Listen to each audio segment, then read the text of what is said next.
మన దేశంలో ప్రధాని మోదీ దగ్గర నుంచి గల్లీలోని ప్రెసిడెంట్ దాకా అందరికీ సలహాలిచ్చే ఒక వ్యక్తి ఉన్నారండి. ఆయన ఎవరో ఈ పాటికి మీకు అర్థమై ఉంటుంది. నేను చెప్పడం ఎందుకు, మీరే చూడండి. మొన్న పవన్ కళ్యాణ్ తెలంగాణలో పోటీ చేస్తా అనడమే ఆలస్యం ఈయన రంగంలోకి దిగిపోయారు. ఏంటి దొరా, సింగిల్ గా వస్తున్నావా, పొత్తుతో వస్తున్నావా అని వెటకారం మొదలు పెట్టారు. రాజకీయాల్లో ఒక ప్రాథమిక సూత్రం ఉంటుంది. మేబీ అది నాకు తెలియకపోయి ఉండొచ్చు. దేశంలో ఏ పార్టీ ఎక్కడైనా పోటీ చేయొచ్చు. వ్యూహం కోసం ఎవరితో అయినా పొత్తు పెట్టుకోవచ్చు, విడిపోవచ్చు. నిన్న కాక మొన్న కర్ణాటకలో బీజేపీ జేడీఎస్ కలవలేదా? మహారాష్ట్రలో శివసేన కాంగ్రెస్ జతకట్టలేదా?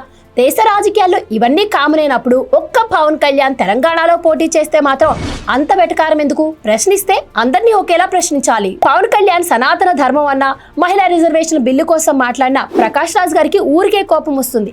మరి సమాజంలో అన్నింటినీ ప్రశ్నించే ఈయన కొన్ని ప్రత్యేక పార్టీలు తప్పు చేస్తే మాత్రం ఎందుకు సైలెంట్ గా ఉంటారు? ఇక్కడే ఈయన సిద్ధాంతంలోని డొల్లతనం, సెలెక్టివ్ పాలిటిక్స్ కనిపించట్లేదా అని ప్రజలు అనుకుంటున్నారు. ప్రకాష్ రాజ్ కి ప్రత్యక్ష రాజకీయాలు కొత్త ఏం కాదు. 2019 బెంగళూరు ఎంపీ ఎన్నికల్లో పోటీ చేస్తే అక్కడ డిపాజిట్లు కూడా దక్కలేదు.